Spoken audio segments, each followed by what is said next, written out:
Bora, meu povo! Sejam muito bem-vindos a mais uma aula de cobertura de provas aqui na Medley. E hoje a gente vai bater um papo sobre como a USP Ribeirão gosta de cobrar clínica médica. Para quem não me conhece, eu sou Ana Caroline, sou formada lá na Federal de Santa Catarina e tenho residência em clínica médica na USP São Paulo.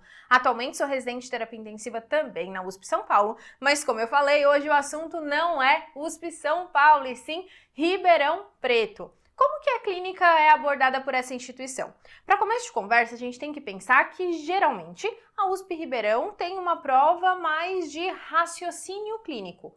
Por conta disso, os principais comandos da tua questão, do teu enunciado, que tende a ser um pouco mais longo, vão ser: determine o diagnóstico, defina qual a conduta inicial, qual o principal exame para realizar a investigação do nosso doente e, diferente de outras bancas com abordagem de raciocínio clínico, a USP Ribeirão gosta de explorar um pouco de fisiopatologia de doença. E mais do que isso, por explorar fisiopatologia, ela cobra também a farmacocinética, a farmacodinâmica de alguns tratamentos que são indicados para determinadas doenças, né? Óbvio que não precisa se preocupar com esses conceitos de todas as doenças, mas aquelas doenças mais prevalentes, por exemplo, diabetes, hipertensão, é importante entender quais os efeitos colaterais, quais as indicações das principais medicações, certo? Além disso, a USP Ribeirão também gosta de cobrar bastante imagens. O curioso é que na clínica médica os temas são muito diversos. A gente tem desde imagens radiográficas até avaliação de lâminas ou mesmo alterações dermatológicas. Essa é uma das bancas que mais explora conhecimento em dermatologia, especialmente infecções parasitárias como hanseníase, paracoco, leishmaniose, certo? Além disso, existem alguns exames pouco convencionais que são explorados na tua prova, que como regra, eles acabam dificultando, tornando a questão no nível mais hard, assim. Mas isso não impossibilita de resolver as questões. Mesmo aquelas questões que exploram, por exemplo, um desenho de um sopro ou registro de monitorização de curva de PA invasiva, que cobra as ondas de pulso venoso ou um gráfico de padrão respiratório, elas estão abordando basicamente os conceitos de fisiopatologia por trás da doença. E algumas delas você consegue resolver a questão só interpretando o enunciado sem necessariamente saber reconhecer o que aquele gráfico está dizendo. Mas, obviamente, existem algumas situações em que a identificação do gráfico é imprescindível para resolver tua questão, certo? Mas quais são os assuntos mais explorados na USP Ribeirão? Aqui eu trouxe para vocês a lista dos 10 temas mais prevalentes nos últimos 7 anos. E eu escolhi falar de 5 aqui para vocês. Esses 5 foram escolhidos a dedo com base na tendência dos últimos anos de cobrança, bem como na presença de algumas atualizações que favorecem esse assunto a ser cobrado, certo? O tema disparado, mais explorado pela USP Ribeirão Preto, como a gente já deu spoiler, vão ser as doenças infectoparasitárias com acometimento dermatológico. Mas eu preciso saber também fazer o reconhecimento e especialmente diagnóstico das principais artrites e seus diagnósticos diferenciais. De distúrbios obstrutivos, essa é uma banca que gosta de cobrar tanto DPOC quanto asma, então a gente vai discutir eles em 2 momentos diferentes. E a gente vai explorar um pouquinho também alguns conceitos de hepatites. Como regra geral, a hepatite cai muito mais para a identificação da etiologia do que definição de algum tratamento. E a gente vai explorar um pouco também as sorologias da hepatite B, que acaba sendo o diagnóstico sorológico mais complicado dentre as hepatites virais, certo? E vamos começar pelas doenças infectoparasitárias com acometimento dermatológico. Quando a gente fala desse primeiro foco, a primeira palavra que vem na nossa cabeça é, na verdade, um mnemônico: PLECT. PLECT denota as principais doenças infectoparasitárias que cursam com lesão ulcerada cutânea. Isso levando em consideração a prevalência na nossa população. Obviamente, existem outros diagnósticos diferenciais, mas na tua vida e na prova são esses os primeiros diagnósticos que tem que vir na cabeça, certo? P vem de paracoccidioidomicose, uma infecção fúngica que a USP Ribeirão ama cobrar tanto a USP Ribeirão quanto a Unicamp. Isso por conta da prevalência nessas regiões, que fazem com que essas instituições tenham ambulatórios específicos de manejo do paracoco. Como regra geral, eu vou pensar em paracoccidioidomicose naquele paciente que epidemiologicamente tem exposição à área rural. Então, o critério epidemiológico que costuma aparecer na tua prova é que esse paciente é agricultor. As manifestações clínicas não são restritas à pele. Chama atenção que frequentemente esses pacientes têm um infiltrado pulmonar. Esse acometimento pulmonar mais característico é, na verdade, um infiltrado perilar, também conhecido como infiltrado em asas de morcego. Mas além do acometimento pulmonar, esse paciente também pode ter acometimento de linfonodos e úlceras vegetantes, lesões em mucosa e pele. Essas lesões são bastante infiltrativas, elevadas, às vezes fazem diagnóstico diferencial com câncer. Mas, para estabelecer o diagnóstico definitivo, a gente vai fazer uma análise dessas lesões através de um exame a fresco. Pode ser uma biópsia, um aspirado, um raspado. O meu objetivo é encontrar essas estruturas leveduriformes em forma de brotamento, também conhecida como brotamento em roda de Leme. Essa imagem é característica patognomônica do diagnóstico de paracoccidioidomicose, certo? Feito o diagnóstico, eu vou indicar o tratamento, e por ser uma infecção fúngica, eu vou indicar o tratamento a depender da gravidade do meu quadro clínico. Se eu tenho um quadro leve a moderado, o tratamento de primeira linha é itraconazol. Se eu tenho um quadro multissistêmico com disfunções orgânicas, formas graves, eu vou considerar o tratamento com anfotericina B, certo? Duplex, a segunda letra L de leishmaniose. A leishmaniose é uma doença transmitida por um mosquito. Em geral, ela inicia como uma pápula, uma elevação que acaba ulcerando. Aqui, a característica principal é que eu tenho lesões arredondadas, com bordos bem definidos, mas de base mais eritematosa, mais avermelhada. Essas bordas, além de ser bem definidas, elas são elevadas, assim ó, e geralmente essa imagem é indolor, o que justifica que teu paciente demora a buscar atendimento médico. O diagnóstico também vai ser feito a partir da análise dessa lesão, mas aqui eu quero um exame a fresco do raspado da lesão, e o que eu vou procurar são as formas amastigotas da leishmania. Lembra que existem as formas flageladas, promastigotas, mas que fica lá no intestino do mosquitinho. O que eu busco são as formas arredondadas amastigotas, certo? O tratamento pode ser feito como primeira escolha com antimonial pentavalente e naqueles casos refratários ou mais graves, a gente pode considerar tratamento com anfotericina B também, certo?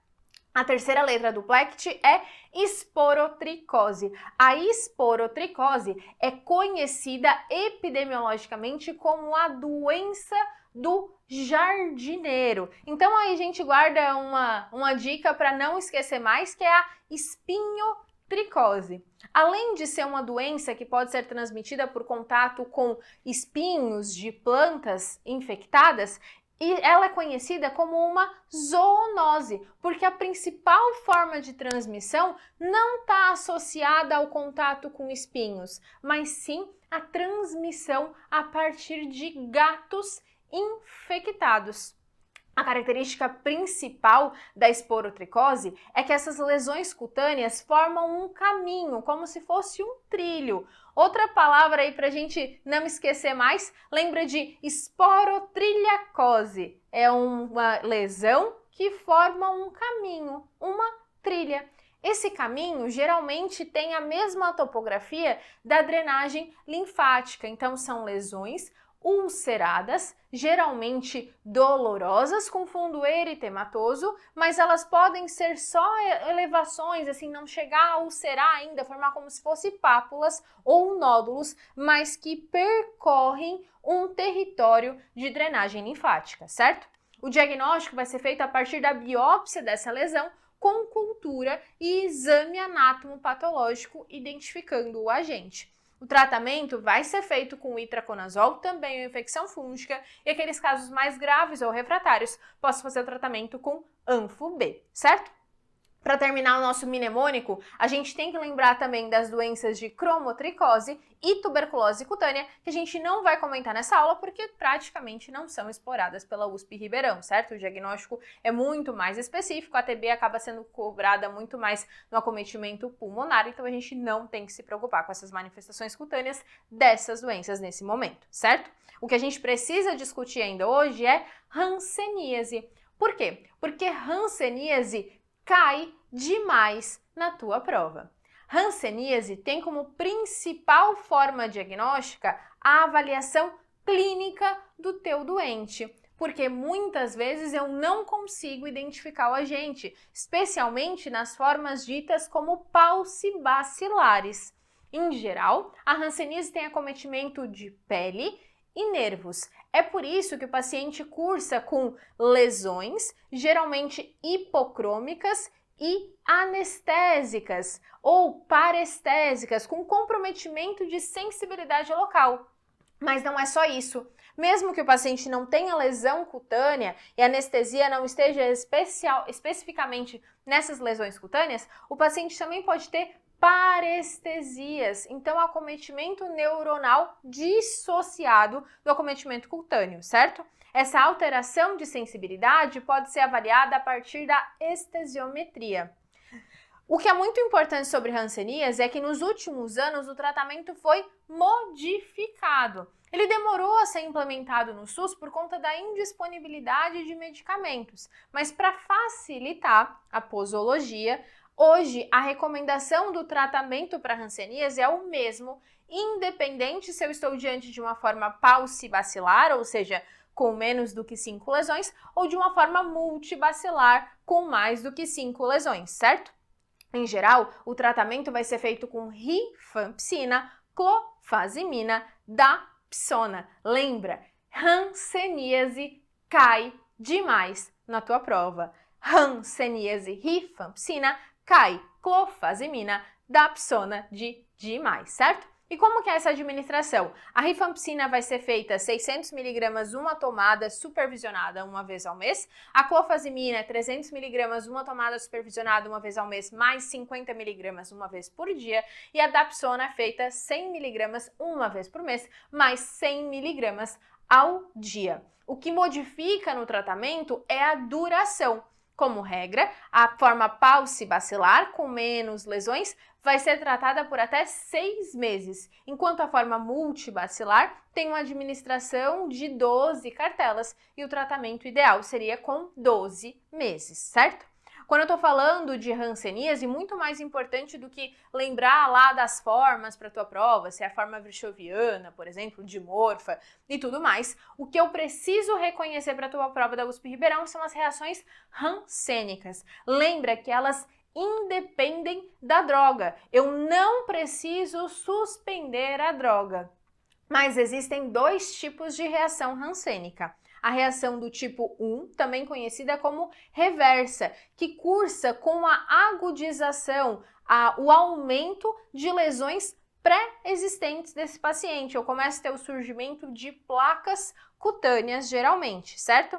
E a relação do tipo 2, que é o surgimento de eritema nodoso. 2. Eritema nodoso. Aqui eu tenho erupções subcutâneas bastante dolorosas, mal delimitadas, que podem vir acompanhadas de inflamação local, dor, né, desses eritemas nodosos, que aparecem principalmente em topografia pré-tibial, mas no caso da reação hansênica pode aparecer em qualquer lugar do corpo, dorso, membros superiores, e que pode ser acompanhada com inflamação à distância. Então, esse paciente pode se apresentar com orquite, artrite, simulando até aí uma vasculite de pequenos calibres, certo? Mas aqui eu tenho um paciente que vinha em tratamento de hanseníase.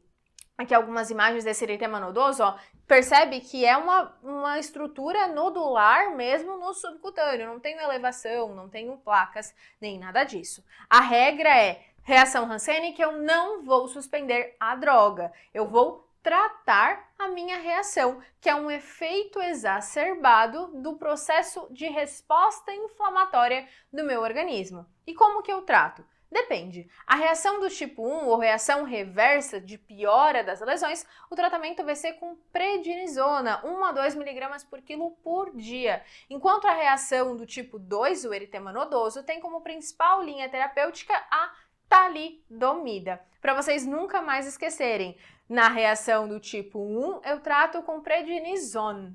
Já na reação do tipo 2, eu trato com talidomida. Péssimo, né? Eu sei, mas se tu memorizar, tá valendo. Vamos para o próximo foco. Agora a gente vai falar um pouquinho sobre asma. Asma e DPOC são cobrados na USP Ribeirão com foco até maior em DPOC. Aqui eles te cobram tanto o diagnóstico, tem que saber identificar uma espirometria, quanto o tratamento, inclusive potenciais complicações e impacto dessas medicações. Por exemplo, o que pode acontecer com a administração de corticoide inalatório para esses pacientes, certo? Além disso, eles também exploram qual a minha conduta na exacerbação e não no tratamento ambulatorial. Para começo de conversa, lembra que o teu diagnóstico do distúrbio obstrutivo vai ser feito a partir de uma espirometria. Na espirometria, eu tenho um índice de etifenol ou relação VF1-CVF menor do que 0,7. Isso me remete à presença de um distúrbio obstrutivo, mas eu preciso saber se ele tem uma resposta broncodilatadora positiva, ou seja, se isso me remete ao diagnóstico de asma ou não, isso me remete a um diagnóstico de DPOC. Na asma, eu digo que tem uma resposta ao broncodilatador positiva quando eu tenho um aumento de pelo menos 12% do VF1 e 200 ml. Tem que ter as duas características e tem que ser pelo menos isso ou mais do que isso. Não adianta ter um só, certo? A USP Ribeirão não costuma cobrar muito o conceito de aprisionamento aéreo ou distúrbio misto, distúrbio obstrutivo / restritivo. Então, se você ouviu falar isso aí no cursinho, não é uma preocupação que tem que levar para a USP Ribeirão, certo? É uma preocupação que a gente tem que levar para a Unicamp, é uma preocupação que a gente tem que levar para a Unifesp. A USP Ribeirão também não costuma cobrar os critérios de reversibilidade se ele diz respeito à reversibilidade de fluxo ou de volume, mas como regra geral, eu diria que tem uma reversibilidade a volume quando eu tenho uma variação de 12% e 200 ml do CVF e de fluxo quando eu tenho uma variação de 12% e 200 ml do VF1. Como regra geral, eu digo que tem uma resposta broncodilatadora positiva se eu tenho a variação de VF1 maior ou igual a 12% e maior ou igual a 200 ml na tua prova da USP Ribeirão, certo? Bom, mas a partir do diagnóstico de asma, eu preciso saber indicar o tratamento para o meu paciente. E essa é a parte mais peculiar da tua prova, até porque desde a atualização do GINA lá em 2020 e 2021, eu tive mudanças grosseiras nesse tratamento, deixando de escanteio lá o teu salbutamol, o clássico salbutamol. Então, esse conceito ainda aparece nas tuas provas porque o guideline tem feito pequenos ajustes em relação àquela mudança lá de 2021. Quais são esses ajustes?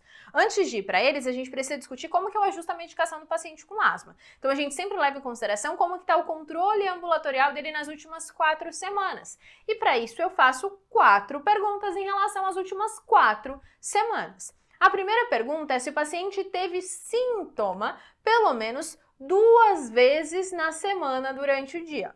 A segunda pergunta é se ele precisou usar medicação de alívio pelo menos 2 vezes na semana. Isso são coisas diferentes. Ele pode ter sintomatologia, mas não sentir necessidade de uso da medicação, certo?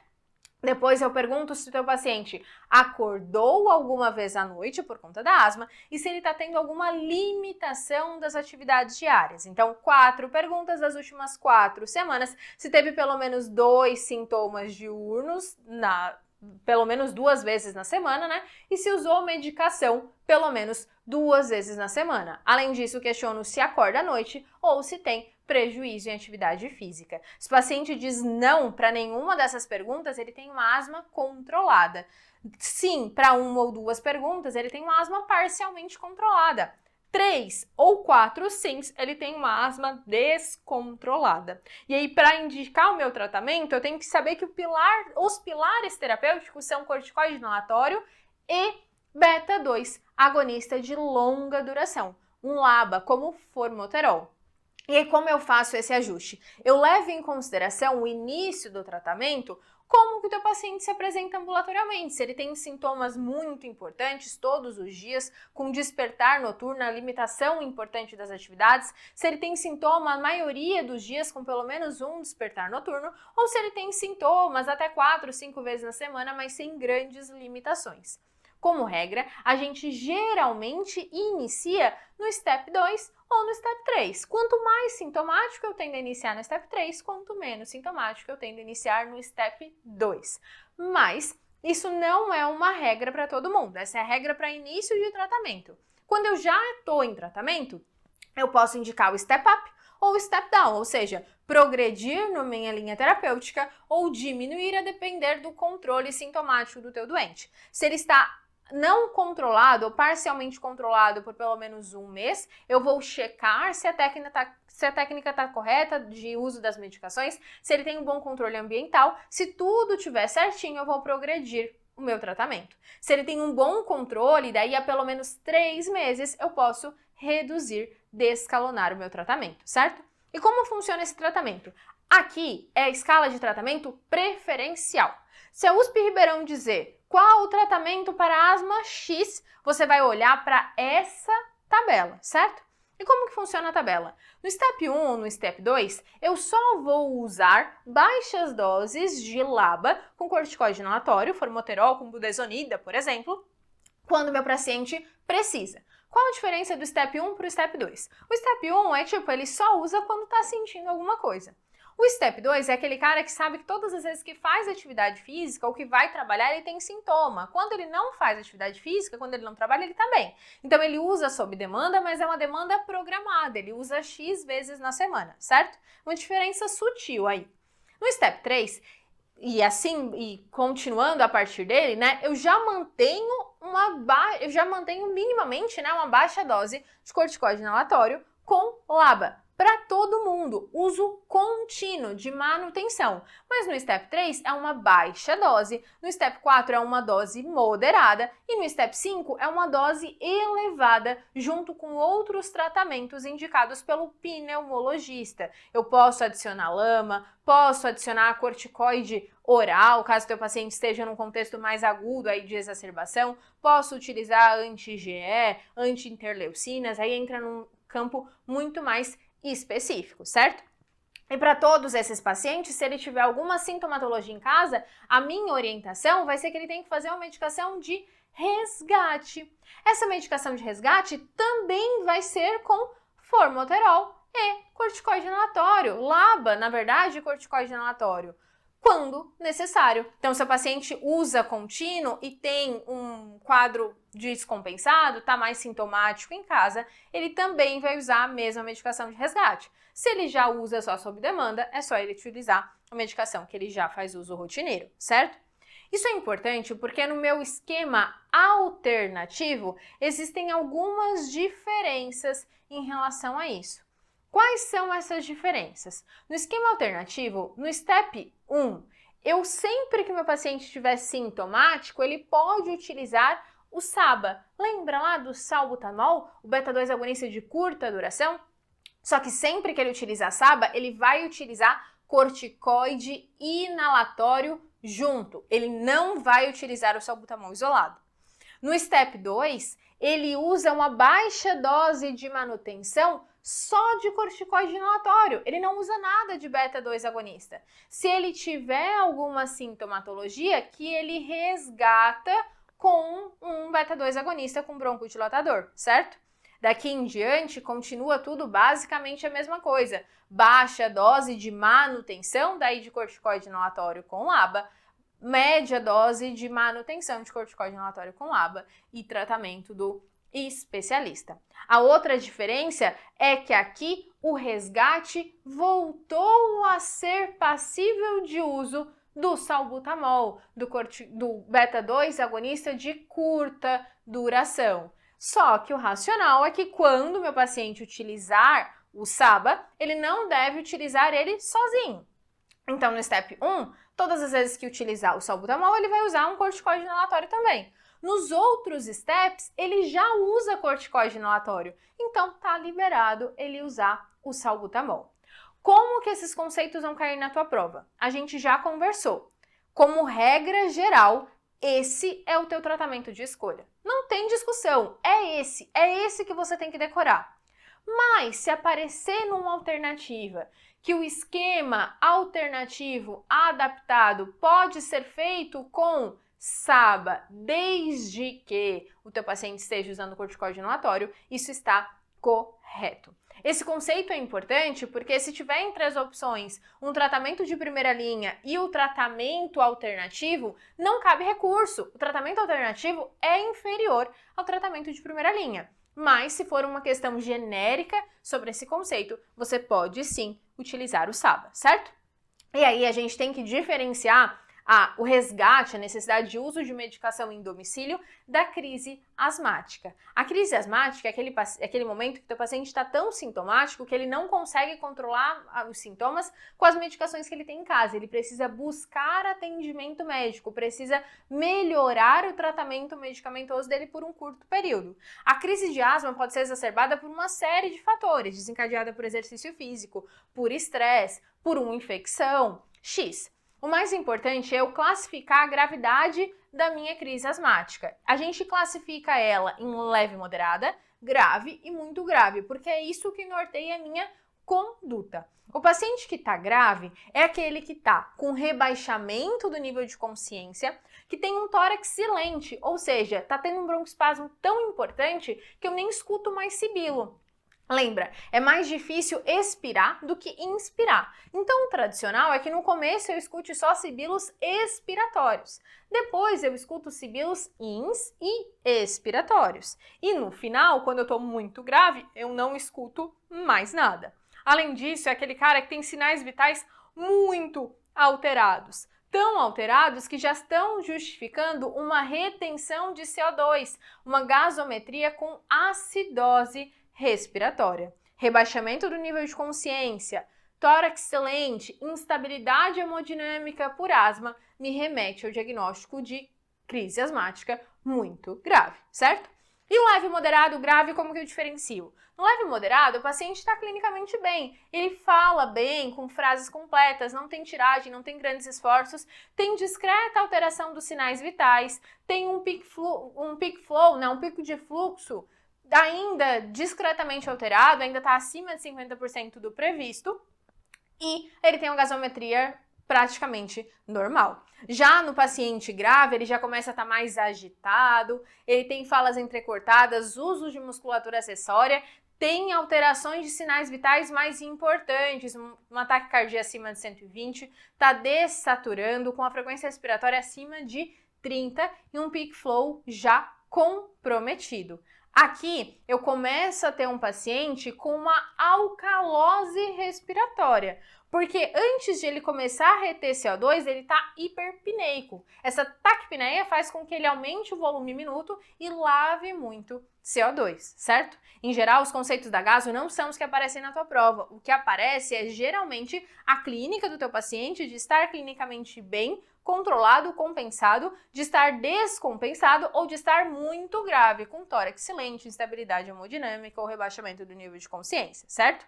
E aí eu parto por tratamento. Se o paciente está muito grave, a gente vai intubar e iniciar medidas iguais à de asma grave. Se o teu paciente não está muito grave, eu vou tratar de maneira suporte e medicamentosa. Como assim? Crise moderada, leve a moderada, eu vou iniciar para o teu paciente beta-2 inalatório, vou avaliar a necessidade de oxigenoterapia para que ele sature idealmente acima de 92% e vou indicar o uso de corticoide oral. Já naquele paciente com uma crise grave, eu vou usar o beta-2 inalatório, pode ser um de longa ou curta duração. A diferença entre eles não é o início de ação, mas sim a durabilidade daquela medicação, certo? mas em geral no pronto-socorro a gente usa um beta-2 agonista de curta duração. É por isso que é importante saber a diferença de uma crise asmática para um cenário de sintomatologia em domicílio, para uma exacerbação clínica, presença de alguns sintomas sem necessariamente descompensação, necessidade de ajuste medicamentoso, certo?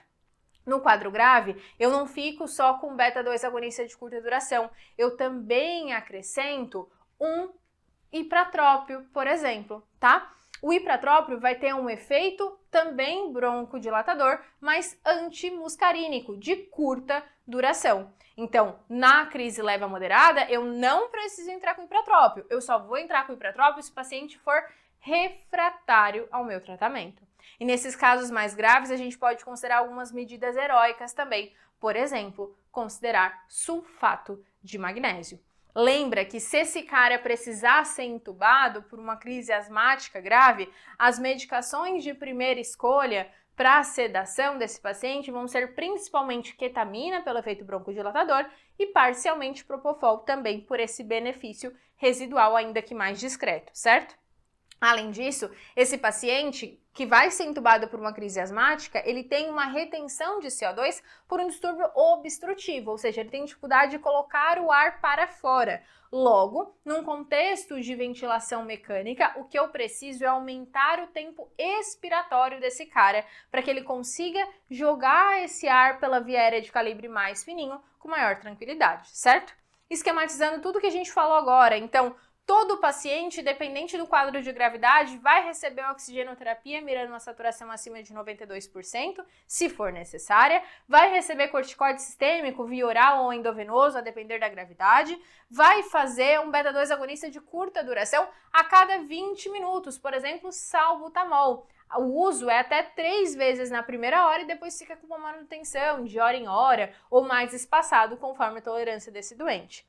Naqueles pacientes refratários a esse tratamento no quadro leve a moderado ou nos quadros graves a muitos graves, a gente pode utilizar o ipratrópio também. E lembra que paciente com desconforto, rebaixamento no nível de consciência, tórax excelente, instabilidade hemodinâmica por crise asmática, vai ter indicação de intubação, certo?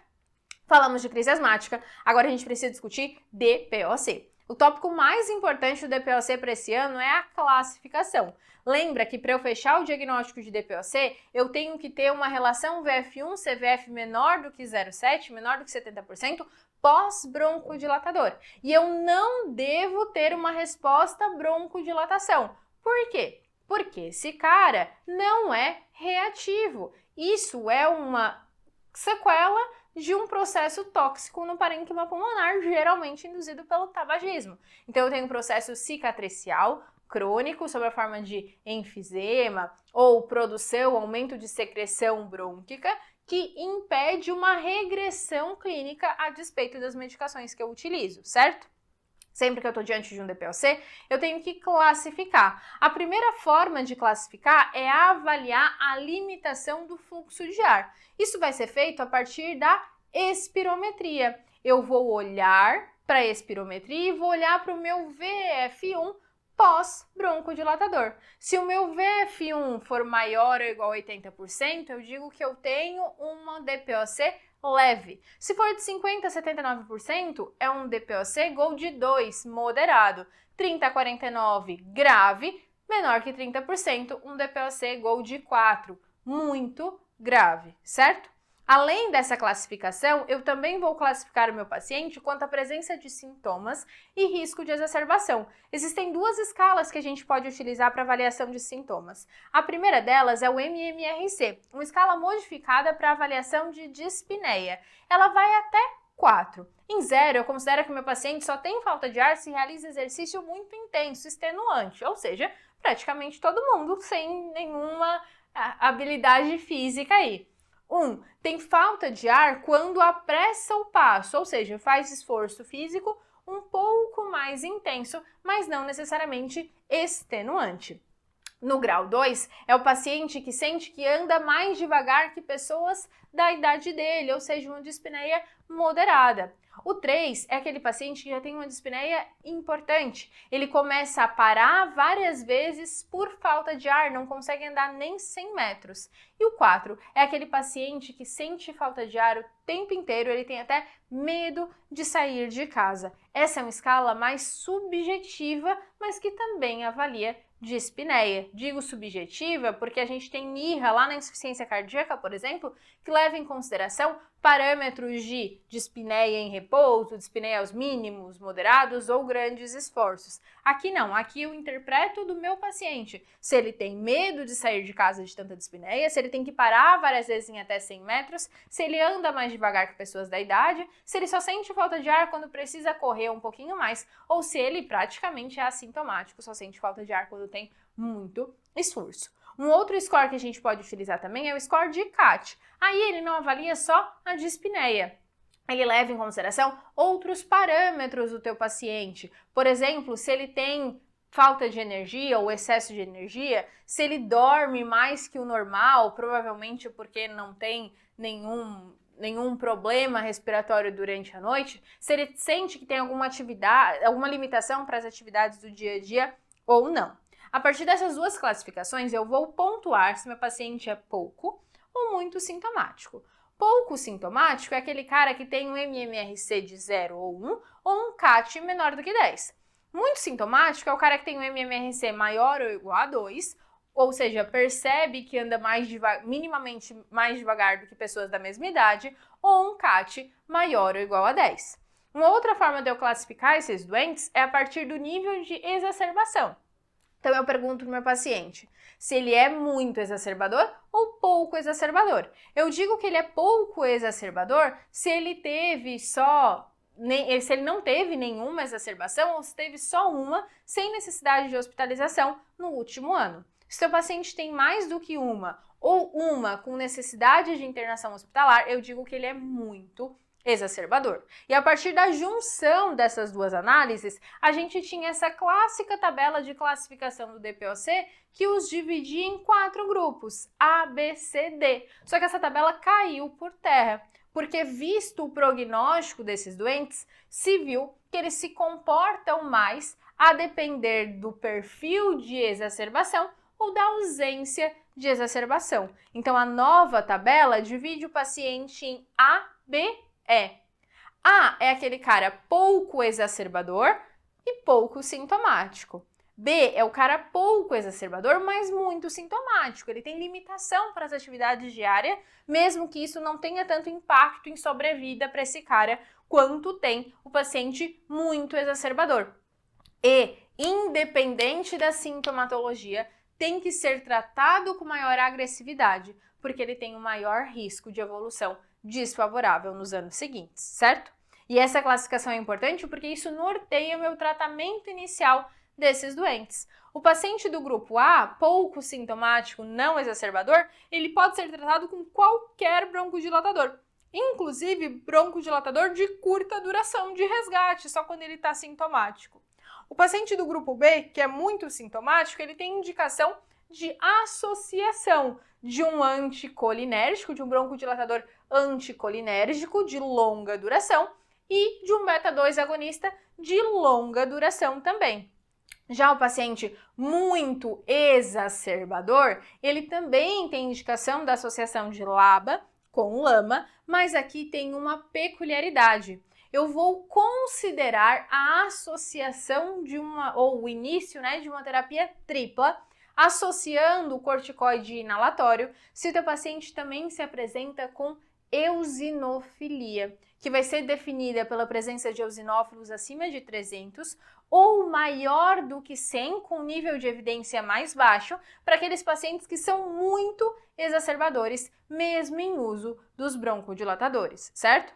Então, A, eu uso qualquer broncodilatador, B, eu uso LABA e LAMA, E, eu uso LABA e LAMA, mas avalio quanto à necessidade de corticoide inalatório, que é aquele paciente que tem uma eosinofilia mais expressiva, ou seja, parte da fisiopatologia da doença é semelhante a inflamação do paciente asmático. É por isso que esse cara se beneficia do corticoide inalatório, certo? Lembra que todos esses pacientes têm orientação de cessação de tabagismo. Eu tenho que lembrar das coberturas vacinais e da indicação de reabilitação pulmonar para ganho de funcionalidade. Só para a gente recapitular, lembra que existem 4 classes principais de broncodilatadores. Eles podem ser de curta ou longa duração. O que define se é curta ou longa duração não é necessariamente o tempo de início de ação, mas sim a durabilidade daquele efeito. Eu tenho um beta-2 agonista de curta duração, como o fenoterol e o salbutamol. Eu tenho um beta-2 agonista de longa duração, LABA, como o formoterol e o salmeterol. Eu tenho anticolinérgico ou antimuscarínico de curta duração, como o ipratrópio, e anticolinérgico de longa duração, como o tiotrópio e o glicopirrônio, certo? Só para a gente sedimentar alguns conceitos sobre o impacto das terapias medicamentosas no DPOC. Como regra, os broncodilatadores não reduzem a mortalidade, não aumentam a sobrevida, não diminuem a evolução para hipertensão pulmonar, o risco de cor pulmonar, não retardam a progressão de doença. Eles só diminuem o risco de exacerbações frequentes e, por consequência, melhoram a qualidade de vida. A mesma coisa, o corticoide inalatório, ele não reduz a mortalidade e ele vai ser feito por via inalatória e não via endovenosa. E não para todo mundo, naquele paciente que tem um comportamento semelhante ao do paciente asmático, porque ele se apresenta com maior eosinofilia, então ele tem maior benefício do uso dessa medicação. Ele nunca vai ser usado sozinho, sempre em associação com broncodilatadores de longa duração. E o risco é que o uso de corticoide inalatório aumenta a candidíase oral e aumenta o risco de pneumonia adquirida na comunidade. É por isso que ele não deve ser usado indiscriminadamente, certo? E a gente tem atualização em relação às medicações ou às terapias que alteram a sobrevida no DPOC. O clássico cessar tabagismo vale para todo mundo. As demais indicações dependem apenas de casos bem selecionados.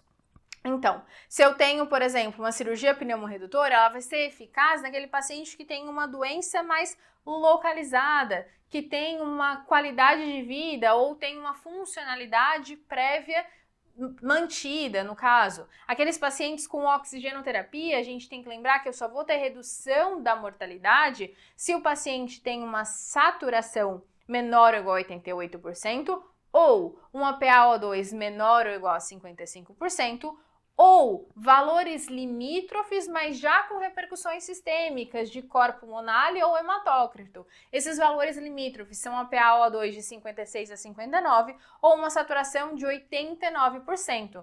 Para esses casos, eu indico a oxigenoterapia domiciliar como impacto e redução da mortalidade, mas ele tem que usar por no mínimo 15 horas por dia.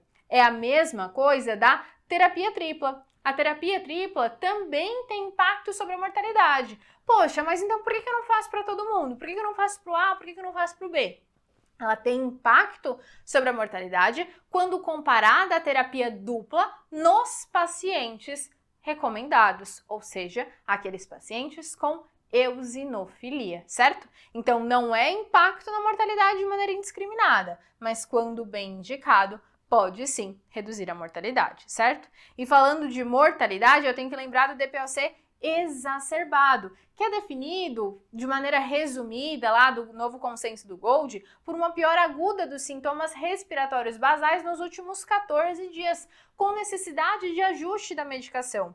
O tratamento pode ser resumido no mnemônico ABCs: A de antibiótico, B broncodilatador, C corticoide sistêmico, S, suporte de oxigênio. Começando pelos antibióticos. Eu não dou antibiótico para todo mundo, porque nem todo paciente com DPOC vai exacerbar por uma infecção bacteriana. Eu vou dar antibiótico quando eu suspeito que é bactéria. E eu suspeito de bactéria naqueles pacientes que têm pelo menos 2 de 3 sintomas cardinais, sendo um deles purulência. Então tem, por exemplo, aumento de dispneia e aumento da purulência, ou aumento da expectoração e aumento da purulência, ou os 3 sintomas cardinais presentes, ou naquele paciente que está muito desconfortável e está precisando de suporte ventilatório invasivo, especialmente ventilação mecânica, mas não necessariamente. O paciente que está demandando, que está necessitando de VNI, também pode ter indicação de antibiótico terapia, certo? E qual a escolha do antibiótico? Como regra, a gente associa uma amoxicilina e clavulanato com a azitromicina e com isso eu vou cobrir os principais germes associados a uma pneumonia adquirida na comunidade, mesmo no paciente com DPOC. A ressalva vai ser para aqueles pacientes que têm uma funcionalidade muito comprometida, que já usam O2 domiciliar, ou que tiveram muitas exacerbações no último ano, fizeram uso de antibiótico recente ou tem alguma colonização prévia, algum nível de imunossupressão. Nesse caso, a gente vai ampliar o esquema terapêutico e a recomendação é pelo uso de uma quinolona respiratória, levofloxacino, por exemplo, ou uma cefalosporina de terceira geração.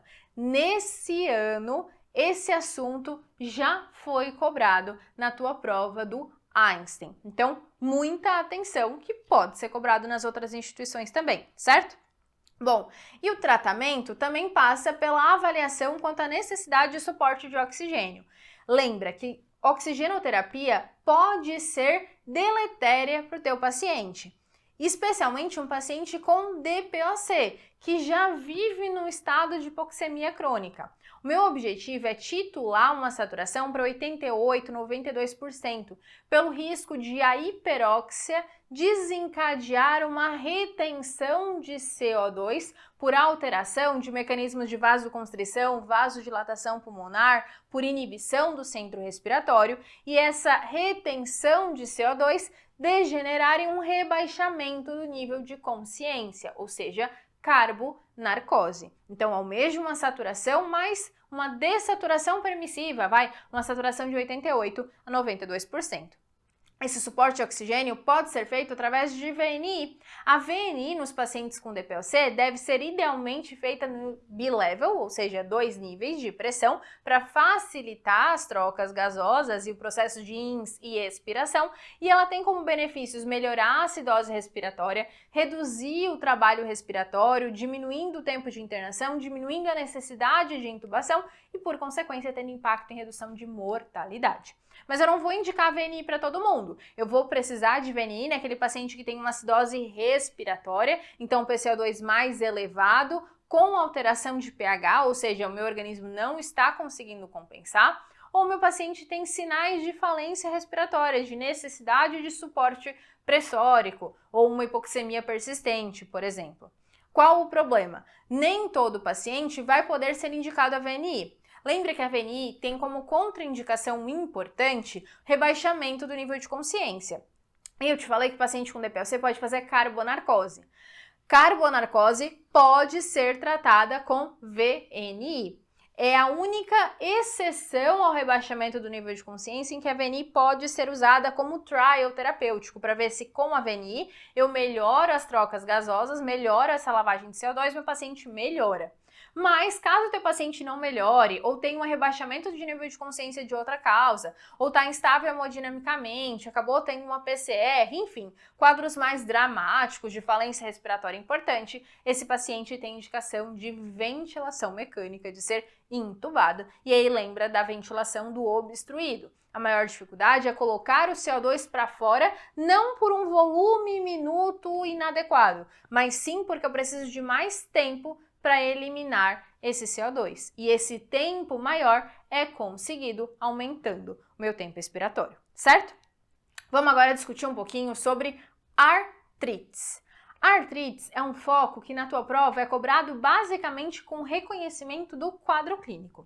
Então, o primeiro conceito que a gente tem que ter é diferenciar uma artrite de caráter inflamatório e uma artrite de caráter mecânico. Eu digo que eu tenho uma inflamação articular de caráter inflamatório quando ela melhora com a atividade, tende a piorar com o repouso, tem um início mais insidioso, pode ter rigidez matinal, acorda o teu paciente durante a noite e pode ter outros sintomas associados. Já na artrite de caráter mecânico, eu tenho uma piora com o movimento, porque eu desgasto aquela articulação, eu forço aquela musculatura, e uma melhora com o repouso. Eu até posso ter uma rigidez matinal, mas ela é discreta e, em geral, isso não acorda o meu paciente durante a noite, certo? O protótipo de artrite de ritmo mecânico é a osteoartrite, que vai ser representada por um quadro clínico de dor crônica, geralmente em pacientes com fatores de risco e que melhora no repouso. Ele pode ter uma rigidez articular, mas é uma rigidez articular que dura pouco tempo e que cursa com uma limitação de amplitude de movimento. O quadro clássico é descrito junto com creptos, a movimentação articular, justamente por conta do desgaste da cartilagem naquele local. A topografia mais característica da osteoartrose é em quadril e joelho, principalmente em pacientes com sobrepeso ou com uso muito aumentado dessa articulação, corredores, por exemplo, jogadores de futebol, por conta do desgaste cartilaginoso mesmo, ou múltiplas cirurgias naquele local, enfim. Mas lembra que pacientes que fazem esforço repetitivo com as mãos, por exemplo, também podem ter osteoartrite de mãos. E a característica que domina a artrose é o acometimento da interfalangiana distal. Como regra genérica, só acomete interfalangiana distal a artrite psoriásica e a osteoartrite. O diagnóstico diferencial de artrite reumatoide, por exemplo, vai para escanteio quando eu tenho acometimento de interfalangiana distal, certo? Do ponto de vista de imagem, o meu diagnóstico vai ser corroborado quando eu identifico a estrutura, o aumento da superfície óssea em determinadas topografias, o desenvolvimento de osteófitos ou de calos ósseos. Por exemplo, os nódulos de Bouchard, que é o acometimento da interfalangiana proximal, e os nódulos de Heberden, que é o acometimento da interfalangiana distal.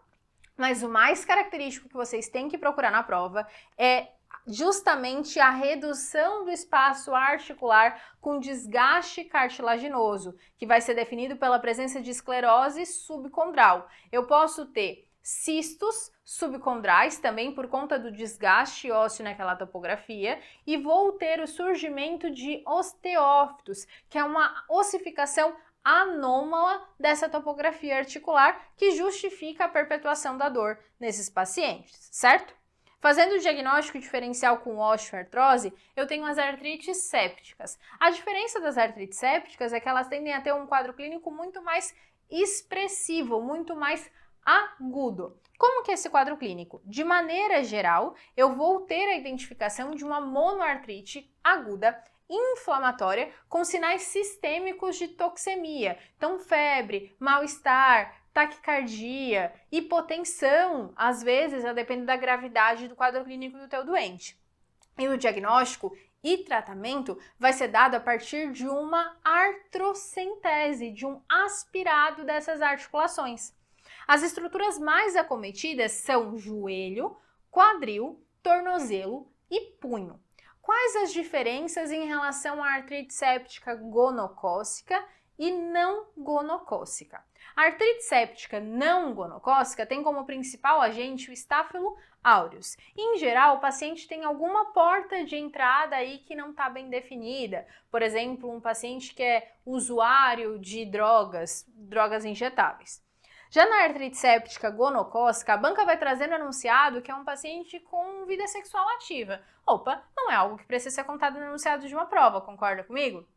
Além dessa vida sexual ativa, ela tem picos de manifestações clínicas distintos. No começo da doença, eu tenho gonococcemia. Então, o gonococo circula na corrente sanguínea. Ele ainda não está em uma determinada articulação. Então, eu costumo ter uma oligoartrite migratória, uma hora dói esse cotovelo, uma hora dói outro cotovelo, com tendinite e lesões cutâneas, geralmente pápula ou pústulas, em topografias de tendões também.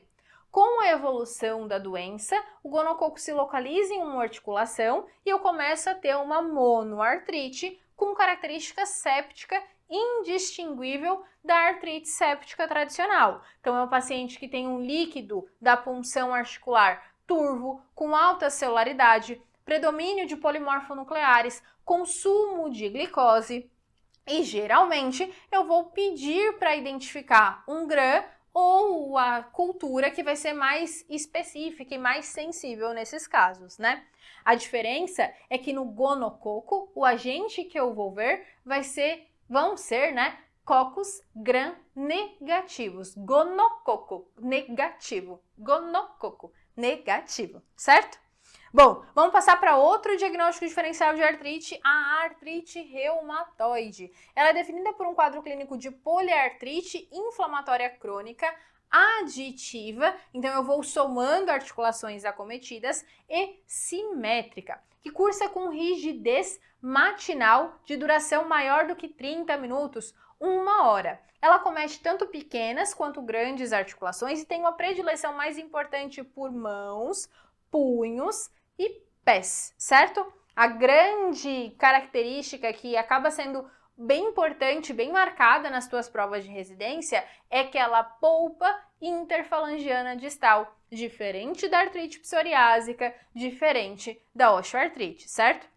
Lembra que a artrite reumatoide, ela evolui com erosões marginais precoces, ou seja, mesmo antes de ter deformidades, o paciente já tem radiografias com erosões dessas articulações. Mas essas deformidades, se eu não tratar enquanto está acontecendo essa erosão, eu vou evoluir com deformidades. A mais clássica, na verdade, é o desvio ulnar dos dedos, mas eu tenho outras. Eu posso ter o dedo em pescoço de cisne, um dedo em botoeira ou botoadura, a mão de dorso de camelo. Mas lembra que a artrite reumatoide não tem acometimento só articular, ela também pode ter acometimento extraarticular. Posso ter acometimento ocular, por exemplo, com o desenvolvimento de uma síndrome de Sjögren, de uma episclerite, uveíte. Posso ter acometimento de pele com o surgimento de nódulos subcutâneos dolorosos, nódulos eritematosos.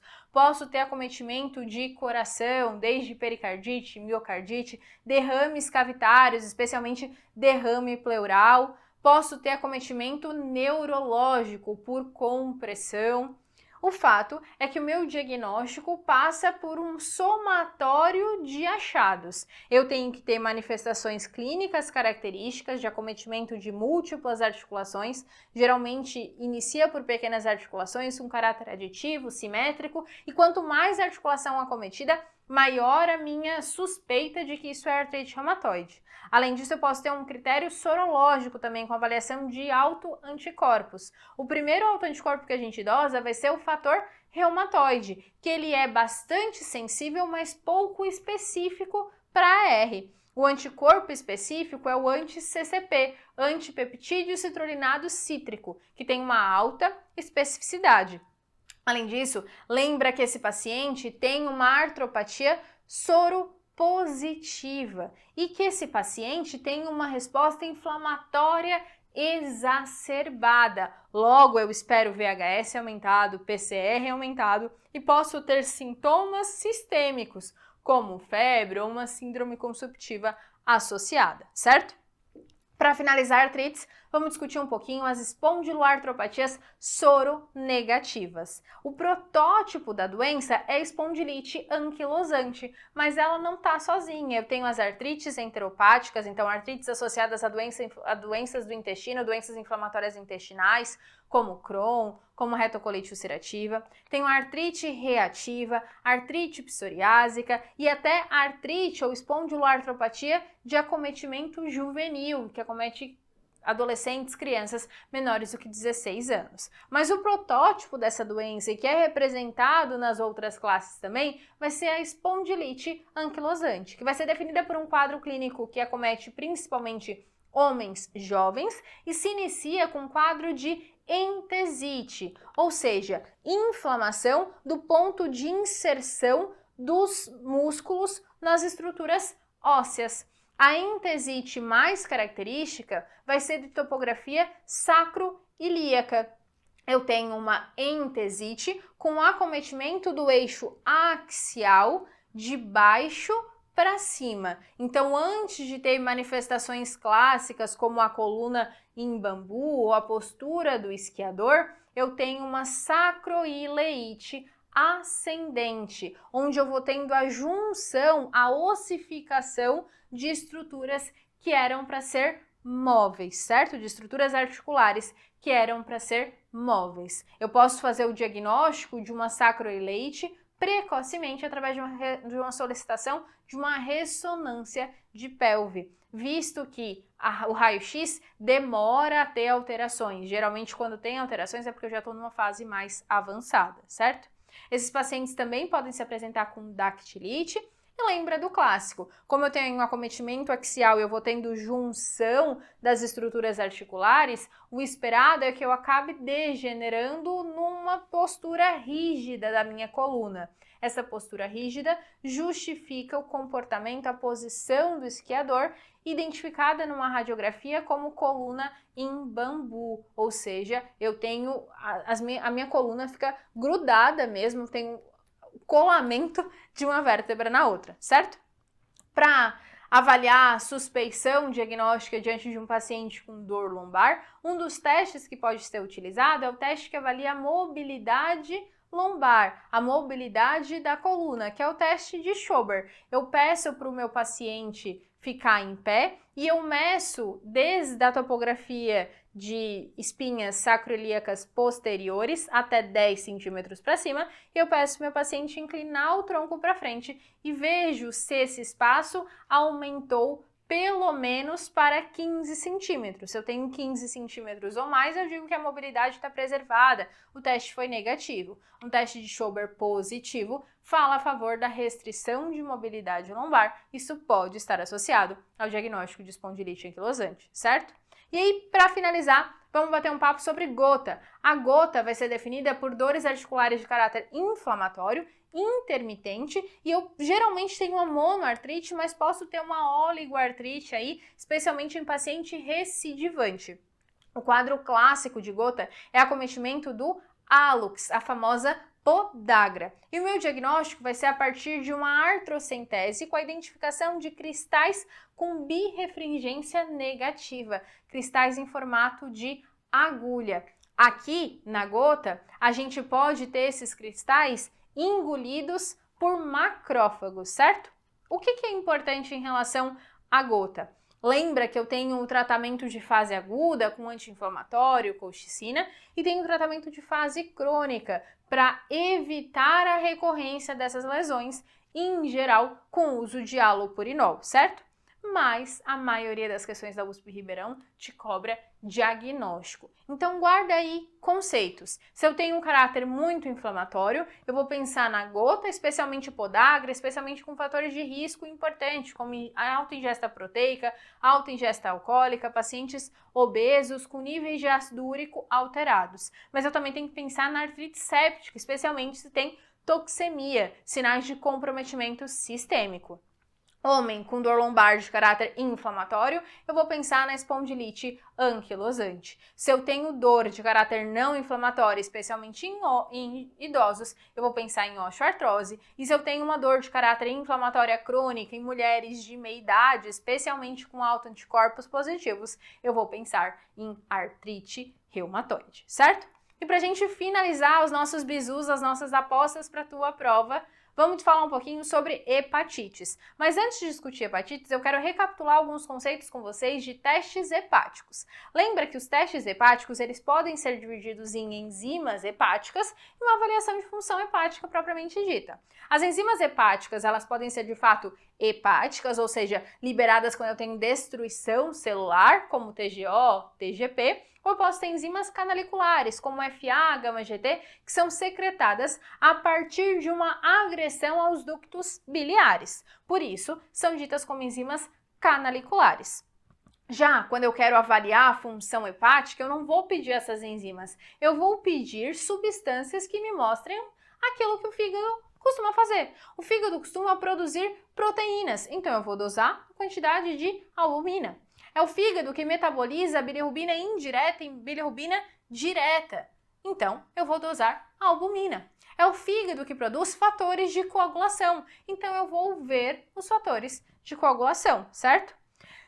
Estabelecendo um combinado entre essas dissociações, eu posso levantar maiores suspeitas sobre um determinado diagnóstico. Então, por exemplo, se eu tenho um paciente com aumento de TGP e gama-GT, isso me fala a favor de acometimento de agressão hepática por esteatose, especialmente num paciente que tem uma síndrome metabólica prévia, tem aumento de gordura abdominal, ou que tem outros fatores de risco, obesidade, diabetes e assim sucessivamente. Já se eu tenho um aumento da gama-GT, mas associada à elevação de TGO, a gente vai pensar principalmente em lesões induzidas por álcool, certo? Mas lembra que aqui eu estou pensando na agressão celular. Além da agressão celular, quando eu tenho destruição dessas células, eu posso perder a capacidade do meu fígado de realizar aquilo que ele costuma fazer, que é desintoxicar e produzir substâncias, produzir proteínas. É aí que a gente parte para a avaliação da síntese hepática. Lembra que a bilirrubina marca a característica de metabolização hepática e por síntese mesmo eu avalio tanto a albumina quanto a coagulação, certo? Quando eu tenho uma agressão hepática, eu digo que eu estou diante de uma hepatite. A agressão hepática vai lesar hepatócitos, certo? Não vai lesar canaliculares, vai lesar hepatócitos e pode trazer repercussão em função hepática. Essas agressões hepáticas, elas podem ser agudas, quando duram menos do que 6 semanas, subagudas, quando duram de 6 semanas a 6 meses, ou crônicas, quando duram mais do que 6 meses. Existe ainda um conceito de hepatite fulminante, que é hepatite que degenera num quadro de encefalopatia aguda, encefalopatia hepática, num paciente que não tinha nenhuma doença hepática, em até 8 semanas do início do quadro clínico, certo? Existem algumas hepatites principais que a gente precisa discutir, começando pela hepatite alcoólica. Quando que eu vou suspeitar que a minha questão está trazendo um paciente com hepatite alcoólica? Primeiro, vai ter um alto consumo de álcool. Geralmente, ele estava até um período sem beber, mas agora, bebeu muito. Laboratorialmente, eu tenho um aumento das transaminases, mas não é um aumento acima de 1000. Aumentos muito expressivos, acima de 1000, falam a favor de viral, medicamentoso ou isquêmico, tá? Hepatite com um aumento de transaminases ali 400, 500, podem ser desencadeadas por álcool. Mas aqui o que chama atenção é que eu tenho TGO maior que TGP pelo menos 2 vezes. TGO também pode ser chamado de AST, ISCOL. AST, TGO, ISCOL, certo?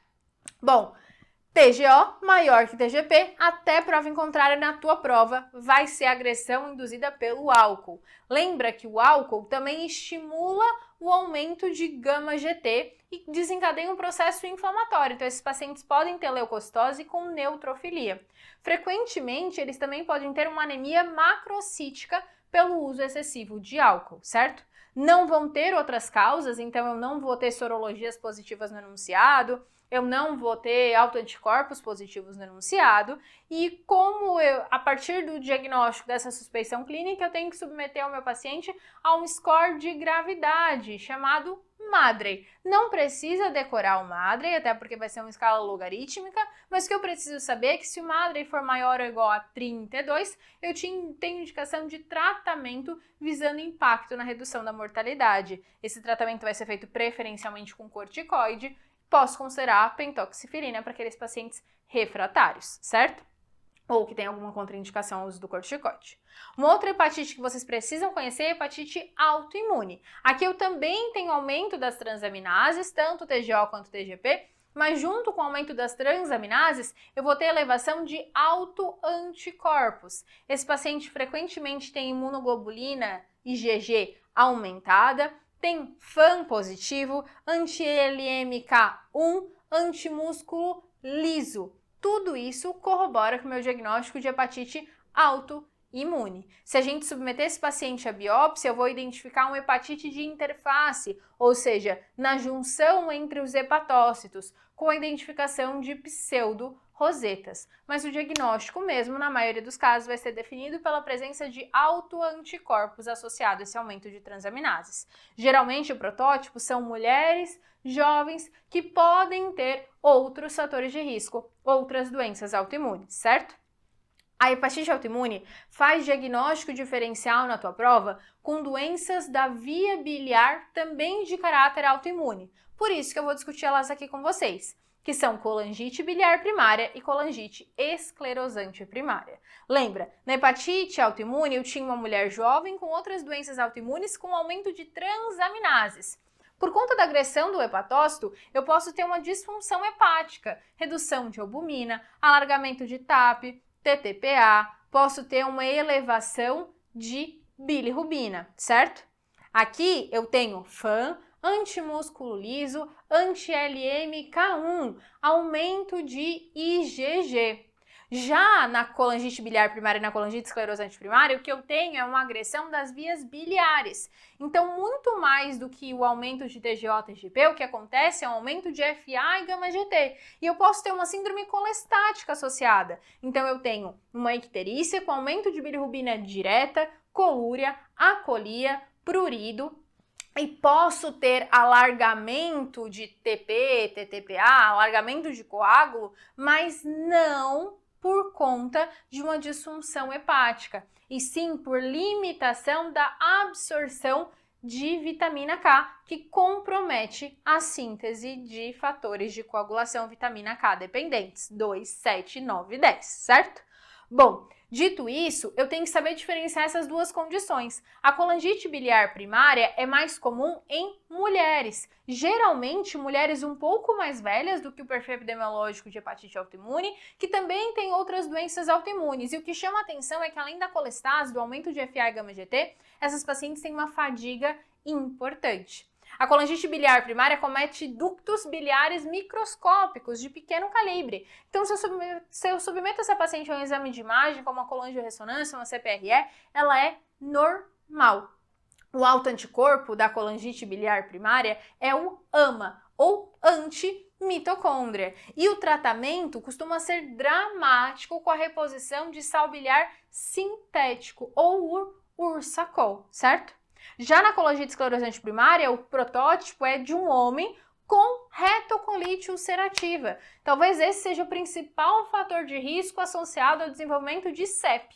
Aqui eu tenho acometimento de vias biliares de grande calibre. Então, se eu submeto meu paciente a um colangiorressonância, a uma CPRE, eu tenho alterações descritas como em contas de rosário, porque eu tenho pontos de dilatação e pontos de estenose. Aqui o meu autoanticorpo é o autoanticorpo da retocolite ulcerativa. Então eu tenho um P-ANCA positivo. E apesar do uso do Ursacol, ele não costuma ser tão eficiente. Esses pacientes podem evoluir com cirrose e necessitar de transplante hepático, certo? Para finalizar, a gente precisa bater hepatites virais. Lembra que eu vou suspeitar de hepatite aguda num contexto de síndrome ictérica, que é diferente de uma hepatite crônica, que vai cursar com fadiga, com fibrose ou até cirrose, uma falência hepática progressiva.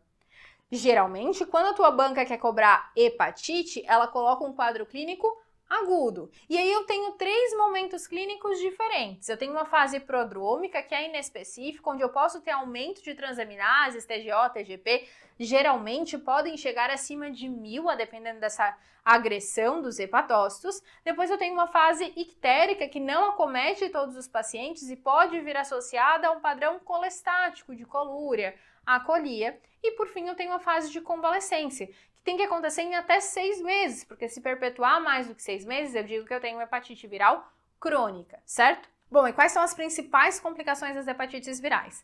Depende de qual hepatite eu tô falando. Na hepatite C, a principal complicação é que ela cronifica. Mas não é só ela, a hepatite B também pode cronificar, especialmente se for adquirida numa fase precoce, num paciente adolescente jovem, por exemplo, tá? Já a hepatite A é a principal hepatite que dá sintomas na fase ictérica, sintomas expressivos de colestase, então icterícia, colúria, acolia. E a hepatite mais temida na fase aguda é a hepatite B, por conta do risco de fulminância, de evolução completamente desfavorável e necessidade de transplante hepático, certo? Mas como que eu faço o diagnóstico das hepatites? Depende, eu posso partir de um critério epidemiológico, clínico, mas a gente também pode levar em consideração alguns achados laboratoriais. Então, Geralmente, na hepatite viral, eu vou ter agressão hepatocelular, então tem um aumento muito mais expressivo de TGO, TGP, do que FA e γ-GT. E níveis altos, maiores que 10 vezes o limite superior da normalidade, geralmente maior do que 400, maior que 500, pode chegar a mais de 1000, certo? Aqui, frequentemente, eu tenho um comprometimento da conversão da bilirrubina indireta em bilirrubina direta. Mas essa fase de metabolização que está comprometida é, na verdade, a fase de excreção hepatocelular, ou seja, a fase dependente de ATP, dependente de energia. A conjugação de bilirrubina indireta para bilirrubina direta já aconteceu. É por isso que nesses pacientes, apesar da agressão hepatocelular, o que eu vou ver vai ser aumento de bilirrubina direta, certo? Bom, além disso, a função hepática avaliada por albumina, por exemplo, ou por coagulograma, frequentemente está ainda normal. Ana, se tiver alterada, isso fala contra o meu diagnóstico? Não necessariamente vai excluir o teu diagnóstico, tá? Mas uma falência hepatocelular com queda de albumina ou alargamento expressivo do TP, do TTPA, aumenta o risco de você estar diante de um quadro de hepatite aguda grave ou até uma hepatite fulminante. Então tem que abrir os teus olhos para a possibilidade de ou ser um diagnóstico diferencial ou ser um quadro clínico com maior risco de evolução desfavorável, certo? Por ser uma infecção viral, o esperado é que esse paciente se apresente com uma leucopenia, mas com desvio, com maior produção de linfócitos. E eu posso fazer o diagnóstico sorológico também. Lembra que a sorologia para hepatite A, uma vez positiva, vai ficar para sempre positiva e eu adquiro imunidade. Então, meu diagnóstico vai ser por anti-HAV IgM positivo para dizer que eu tive uma hepatite A, para dizer que eu estou tendo uma hepatite A aguda, né? Já para hepatite C, o importante é que uma vez positivo o anti-HCV, ele vai ser positivo para o resto da vida, mas não confere imunidade. Então, uma vez positivo, ainda que tratado, o meu acompanhamento para ver se teve reinfecção ou não vai ser a partir da dosagem do HCV-RNA, ou seja, uma dosagem quantitativa dos níveis de RNA para hepatite C, certo? Em alguns casos, eu vou precisar biopsiar, mas esse não é o comum. Eu só vou biopsiar se eu tiver dúvida diagnóstica. E aí o que a gente identifica nesse momento é um infiltrado linfocítico, lembra que é uma agressão viral, com necrose periportal ou em ponte, certo? Mas a gente não discutiu a principal sorologia das hepatites, a sorologia da hepatite B, porque ela é mais difícil, então a gente vai falar especificamente dela nesse momento.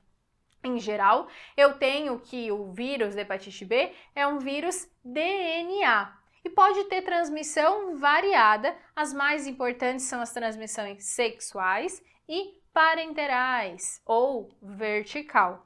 A estrutura da partícula da molécula viral é super importante para a gente entender a sorologia por trás disso tudo.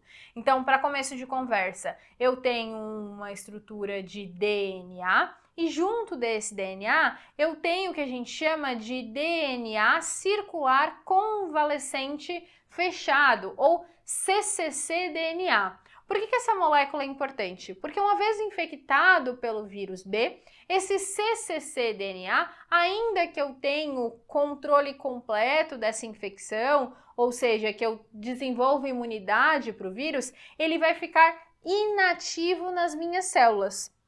Isso significa que se um paciente que teve contato prévio com hepatite C, ainda que hoje ele não tenha doença, ele seja imune para hepatite C, se ele for ser imunossuprimido, ele vai ter que tratar, porque esse cccDNA pode reativar a doença, certo? Mas essa não é a estrutura mais importante para a nossa prova de acesso direto. As estruturas mais importantes são o antígeno de superfície, ou HBsAg, que é utilizado para síntese vacinal, e o antígeno HBcAg, o antígeno do core, que não é secretado na corrente sanguínea. Então, eu não avalio esse antígeno, mas eu avalio o anticorpo contra esse antígeno, que me mostra que teve contato com o vírus da hepatite C, certo? Além disso, eu tenho o antígeno E, ou HBeAg, que está aumentado em contextos de replicação viral.